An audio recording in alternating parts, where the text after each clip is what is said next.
En manchette aujourd'hui, prudence. La prudence est de mise en cette période de crue printanière. Bonjour à tous et bienvenue à votre bulletin d'information sur les ondes de CTRB, votre télévision locale et régionale, aujourd'hui 21 avril. On débute en parlant des possibles, et même c'est débuté, des crues printanières. Eh bien, la direction de la santé publique du Centre intégré de santé et des services sociaux, le CI3S, de la Naudière, désire informer la population des risques pour la santé associés aux inondations. Voici les consignes de sécurité à suivre afin de prévenir ces risques. Tout d'abord, le CO est un gaz inodore et incolore qui peut avoir des conséquences sérieuses allant jusqu'au décès. Seul un avertisseur de CO2, donc de gaz carbonique, peut détecter la présence de ce gaz et la signaler. Les pannes d'électricité accompagnant souvent les inondations amènent certains citoyens à utiliser des solutions de rechange comme les génératrices. Il est nécessaire de respecter les directives du fabricant lors de l'installation et de l'utilisation d'une génératrice et de l'éloigner des ouvertures, portes ou fenêtres de la maison. Les appareils, comme les chaufferettes d'appoint ou de camping, les poêles de camping ou les barbecues fonctionnent avec des combustibles. On peut parler de propane, d'essence, de gaz naturel ou de bois. Ces outils utilisent bien sûr le CO2. Alors, il ne faut pas les utiliser à l'intérieur ou encore, il ne faut pas les utiliser pour chauffer son domicile. Afin d'éviter les intoxications alimentaires, en cas d'inondation, les aliments qui sont entrés en contact avec l'eau ne devraient pas être consommés. Il est aussi recommandé de trier rigoureusement ces aliments réfrigérés si la panne de courant dure plus de 6 heures. Et ces aliments qui sont congelés, si la panne de courant dépasse 24 heures. Si vous êtes desservi par un aqueduc, suivez les directives de votre municipalité ou de l'exploitant. Les personnes qui ont un puits privé devraient considérer leur eau comme non potable, jusqu'à preuve du contraire. Pour prévenir les maladies liées à la consommation d'eau contaminée, assurez-vous que l'eau de votre puits réponde aux normes avant de la consommer de nouveau. En cas de doute sur l'intégrité de votre système électrique, il est impératif de communiquer avec votre fournisseur d'électricité. On parle aussi, dans ce cas-là, souvent de moisissures. Eh bien, les moisissures pourraient se développer si l'assèchement, le nettoyage et la désinfection des matériaux et des surfaces sont inadéquats. Il est donc important d'intervenir rapidement avant que votre maison ne représente des signes de moisissure. Les personnes sinistrées peuvent présenter du stress, de l'anxiété ou de la détresse psychologique pendant et après les inondations. Il est cependant possible de joindre en tout temps le CI3S de la Naudière afin d'avoir une assistance professionnelle adéquate. Demain sera le jour de la Terre et à cet effet, CTRB a rencontré Camille Defolly, gestionnaire d'équipe, conférence et conférencière de l'organisme Jour de la Terre. Elle est venue rencontrer les élèves de l'école Pierre de Lestage à Berthierville. On regarde, on écoute cette entrevue. Je suis en compagnie de Camille Defolly, qui est conférencière, entre autres pour l'organisme Le Jour de la Terre, c'est bien ça. Tu arrives de faire des conférences ici à la Polyvalente à Berthier et je vais te poser la question, est-ce que la Terre est en santé encore? Est-ce que ça va bien?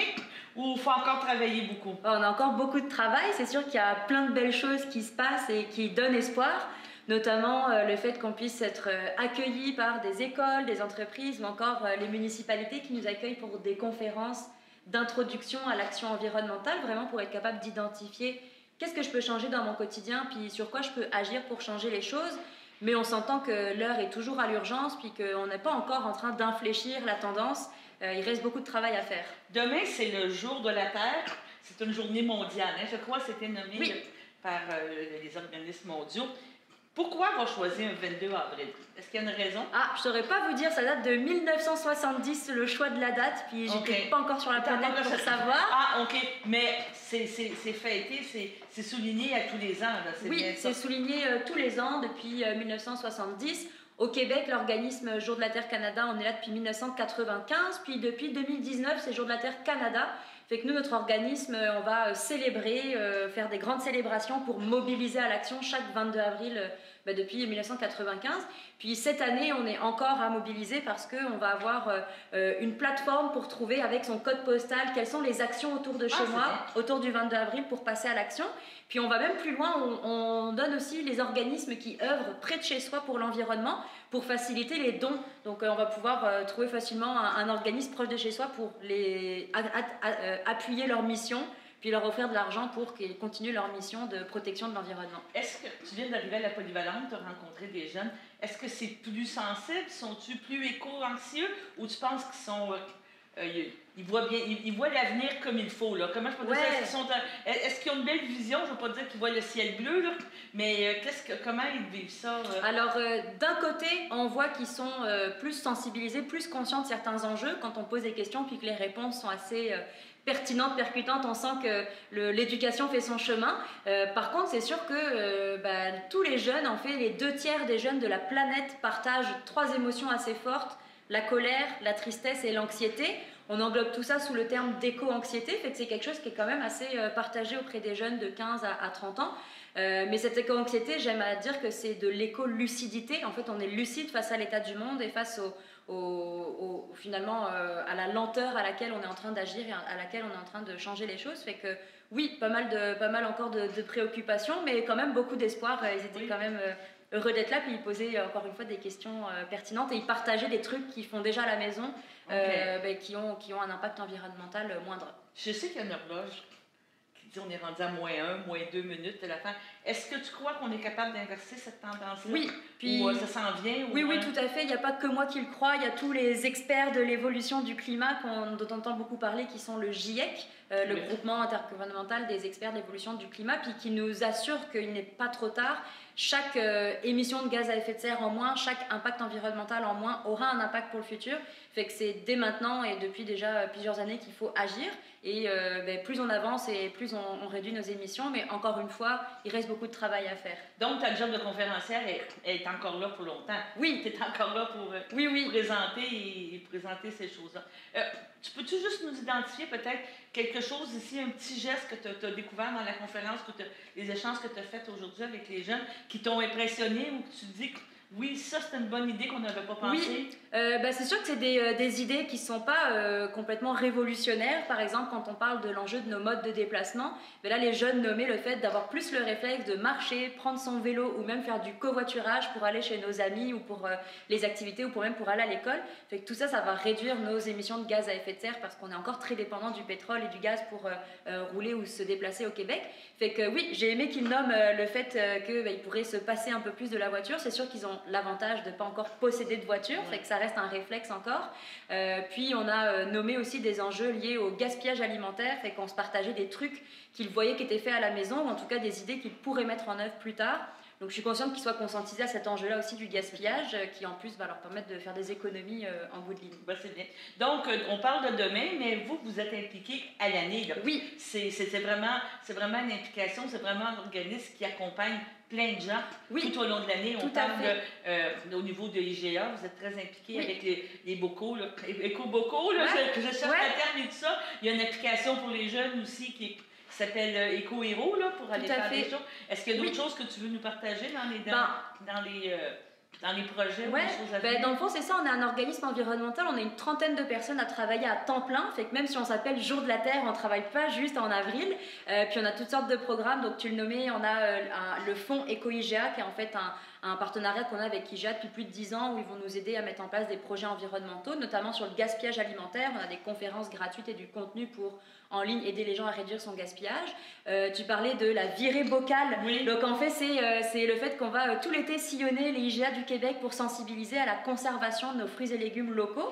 Et tu mentionnais aussi EcoHero, ça c'est un partenariat qu'on a fait avec un autre organisme environnemental pour aider les jeunes à se lancer des défis et puis passer à l'action à la maison avec des gestes simples et concrets pour eux. Donc oui, toutes sortes de programmes. On accompagne aussi les municipalités. Par exemple, on a les villes de Terrebonne et de Mascouche qui ont mis en place un nouveau règlement pour réduire les déchets à usage unique. Enfin, on accompagne les commerces de ces villes-là pour passer la transition. Fait qu'on a toutes sortes d'activités pour accompagner des entreprises, des municipalités ou encore les citoyens à travers. Donc, c'est à l'année. Tout Qu'on à a l'année, une journée ouais. de la Terre, il faut penser à notre Terre. Oui, tous les jours. Bon, C'est mais ça. je te remercie beaucoup. Merci à vous. Bonne journée. Bye. Sur ce, allons à la pause. Chers téléspectateurs, vous êtes cordialement invités le samedi matin dès 9h30 à notre bingo télédiffusé de nos studios de Berthierville. Depuis plusieurs années, nos adeptes de la télévision régionale se sont divisés un montant de 600 $, disponible chaque semaine lors de notre joute de bingo à CTRP. Un amical animateur et ses joyeux compères, dont un technicien et deux bénévoles, partagent tour à tour cette émission dans le but de vous agrémenter durant 60 minutes. Un moment de plaisir qui pourrait s'avérer payant pour vous. Vous pouvez donc vous procurer les cartes de jeu chez les dépositaires participants et j'ai nommé à Berthierville, le dépanneur Formule 1 et le garage Pétroté sur la rue Gilles Villeneuve, le marché IGA Extra sur la rue Gabrielle Brissette, le marché Métro sur la rue Notre-Dame et la pharmacie Proxime sur la rue Frontenac. À Saint-Ignace-de-Loyola, le dépanneur Esso sur la rue de la Traverse et le marché Aldo sur le rang Saint-Michel. C'est donc un rendez-vous hebdomadaire chaque samedi matin dès 9h30 sur les ondes de CTRB, votre télévision régionale et communautaire, maintenant en haute définition. On vous attend donc en grand nombre et toute l'équipe vous souhaite bonne chance. Si vous voulez participer aux activités offertes au groupe d'entraide en santé mentale Berthier-Lavaltrie L'Envol, plusieurs options de transport gratuits vous sont offertes. Le covoiturage, le transport avec un bénévole du CABA ou le transport adapté. Le territoire desservi, Berthier, Saint-Cuthbert, Saint-Norbert, Sainte-Élisabeth, Les Îles, Sainte-Geneviève, Lavaltrie, Lanoraie et Saint-Barthélemy. Contactez-nous pour plus d'informations.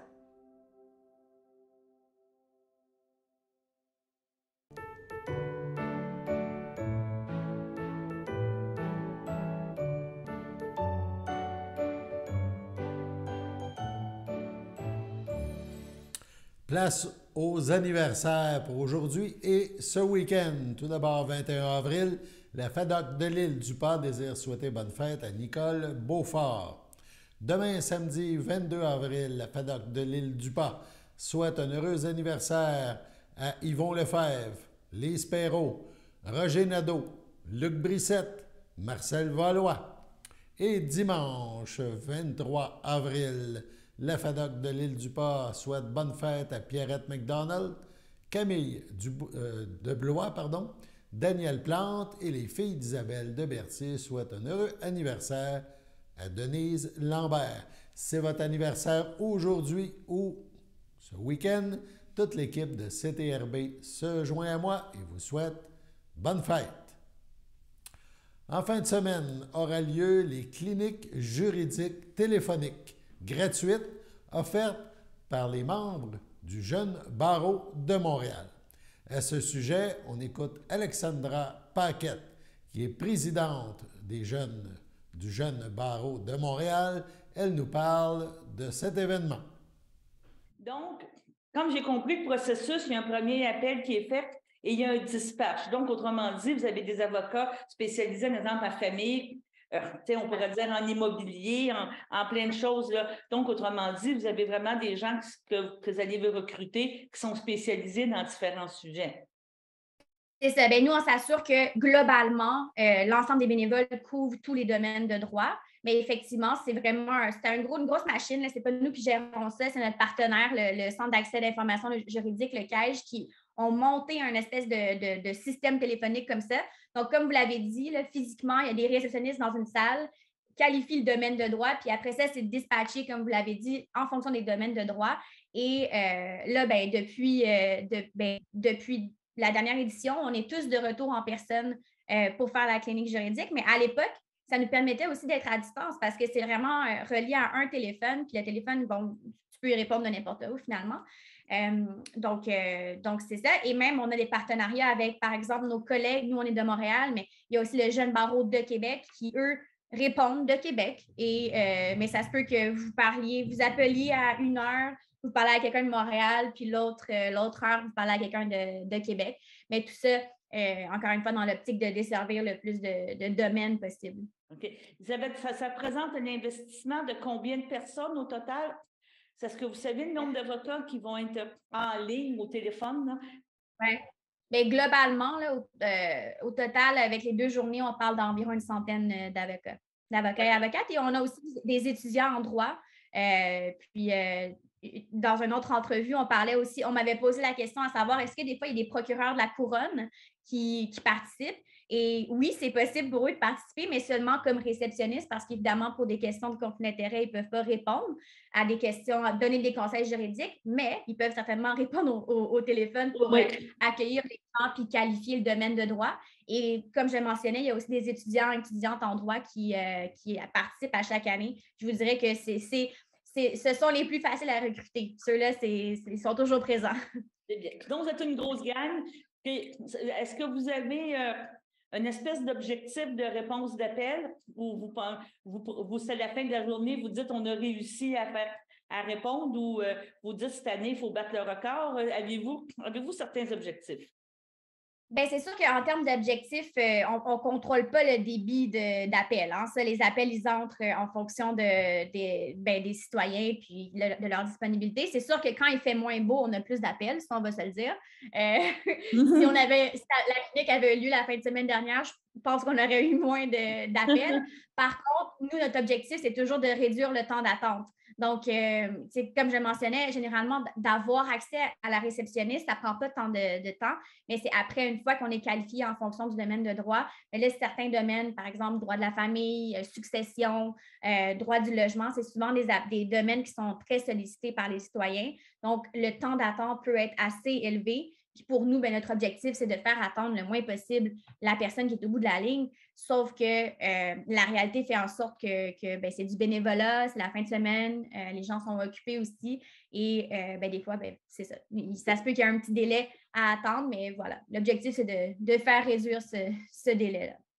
Avez-vous l'impression vraiment de faire œuvre utile? Quel sentiment vous avez après ces 2 journées-là de dire oui, j'ai aidé quelqu'un, vous créez des liens d'empathie avec la personne? C'est quoi votre sentiment? Ou justement, après avoir répondu à un téléphone, vous dites ouf, ça, je ne sais pas, là, vous comprenez ce que je veux dire? Hein? Oui, bien souvent, mais vous l'avez mentionné, je pense que c'est une action concrète. Hein? On redonne à la société de manière concrète. Plus souvent qu'autrement, l'appel se termine avec un gros merci du citoyen qui reconnaît le fait qu'on fait ce travail-là bénévolement une fin de semaine. Et comme je le disais, plus souvent qu'autrement, le citoyen part avec un plan, des étapes à accomplir pour la suite. Et ça, non seulement ça aide, ça réduit le stress chez la personne, mais ça aide directement l'accès à la justice parce que la personne, elle a une stratégie pour les prochaines étapes. Et comme je le disais, c'est sûr que pour l'avocate qui répond au téléphone, c'est un sentiment d'avoir réellement fait une différence dans le quotidien d'une personne.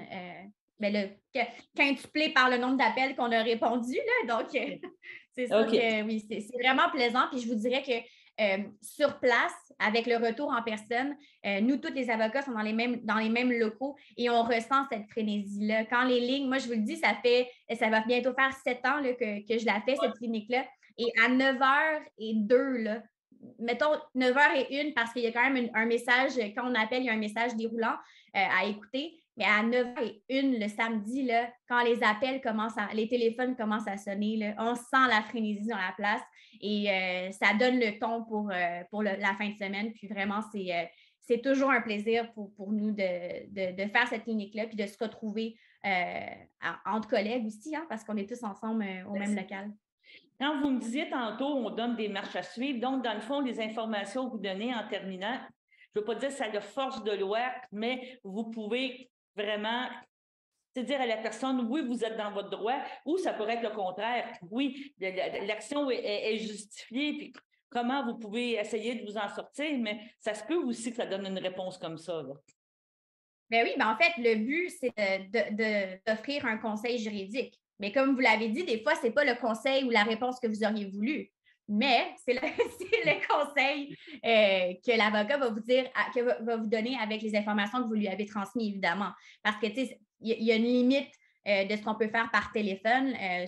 Par exemple, si vous demandez l'interprétation d'un contrat, bien, on n'a pas le contrat devant nous. Donc, tu sais, je dirais que tout ce qui est documentaire, ça peut être une limite, mais voilà, le but, c'est vraiment de répondre à la question et c'est pas la différence des autres services, par exemple, en ligne, bien, c'est qu'on donne des conseils. Donc, comme vous avez dit, sans dire que ça fait force de loi, mais bref, vous avez une stratégie et vous allez connaître réellement, bien, c'est quoi vos droits. Est-ce que je suis réellement dans mes lois ou pas du tout? Puis le cas échéant, bien, j'arrête de faire ce que j'avais envisagé de faire. Mais voilà, ça se termine toujours avec un conseil et voilà, avec les informations que le citoyen donne à l'avocat. En tout cas, bien, félicitations.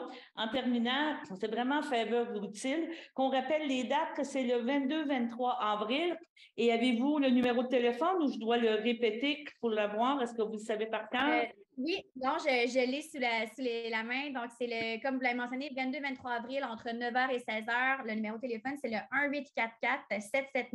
1-844-779-6232. Donc, bien, je vous remercie beaucoup, Mme Paquette, puis en espérant que vous ayez beaucoup de clients. Je pense que c'est ça qui est d'aider. Merci beaucoup. Merci. Bonne journée. Tantôt, sur nos ondes, vous avez vu la publicité de l'Envol, le groupe d'entraide en santé mentale dans la région. Eh bien, ce groupe nous annonce un événement fort important qui pourrait vous intéresser. Ça se déroulera dans le cadre de la Semaine nationale de la santé mentale. Et l'Envol vous invite au spectacle d'humour de P.A. Méthode. Ça se déroulera vendredi, le 19 mai prochain, à 20h. Ça prendra place à l'église Sainte-Geneviève à Berthierville. Le coût est de 40 $ le billet. Donc, l'organisme vous invite à joindre l'utile à l'agréable. Donc, on encourage un organisme régional, un groupe d'entraide en santé mentale, l'Envol, et on peut assister au spectacle de P.A. Méthode. Les billets sont en vente, 40 $. On contacte le groupe d'entraide en santé mentale, l'Envol, à ce sujet. Sur ce, on passe à la pause. Mon nom est Annick Sténault, je suis intervenante père aidante à l'Envol depuis bientôt 9 ans. J'anime des ateliers de groupe, j'anime des ateliers rétablissement. J'anime les activités aussi. On offre des activités de conditionnement physique, de marche, du bingo, des jeux de société, des cafés-causeries, des ateliers rétablissement, des formations avec des conférenciers. Les activités sont choisies par et pour les membres. Il y a une réunion qui se fait à chaque mois.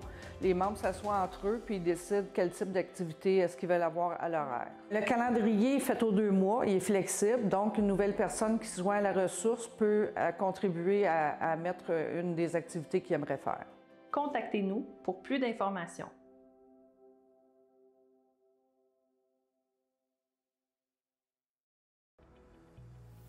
Connaissez-vous notre frigo partage? C'est un frigo qui permet de lutter contre la faim et de contrer le gaspillage alimentaire. Les personnes peuvent se servir gratuitement selon leurs besoins. Nous avons besoin de vous pour le remplir. Nous acceptons les fruits, les légumes, les cannages, les produits céréaliers, les produits laitiers et les denrées non périssables. Nous n'acceptons pas les plats cuisinés à la maison, les produits déjà ouverts, les produits périmés, l'alcool, la viande et le poisson. Nous sommes ouverts du mardi au vendredi de 13h à 16h et les jeudis jusqu'à 18h30. Le frigo est situé à l'intérieur de notre comptoir meuble au 555 rue Montcalm en passant par le stationnement. Pour plus d'informations, contactez Stéphanie Ross, 450-836-6966 au poste 1. Suivez-nous sur Facebook.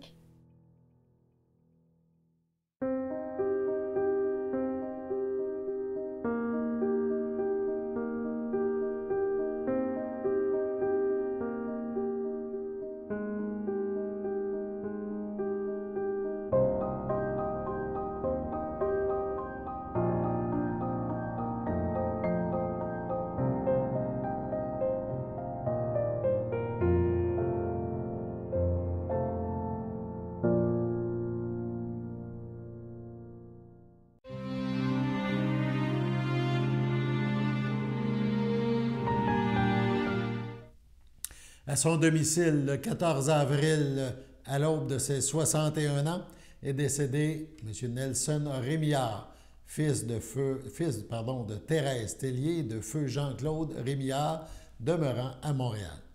Il laisse dans le deuil, outre sa mère, ses sœurs et son frère, Denise, Diane et Roch Rémillard, ses nièces et son neveu José Alexandre Belland, leurs enfants Florence et Xavier, Mathieu et Sophie, ses tantes et son oncle, ainsi que plusieurs parents et amis. La dépouille mortelle ne sera pas exposée et une cérémonie aura lieu en privé à une date ultérieure. M. Rémillard sera inhumé ultérieurement au cimetière de Berthierville. Sur ce, on passe à la météo.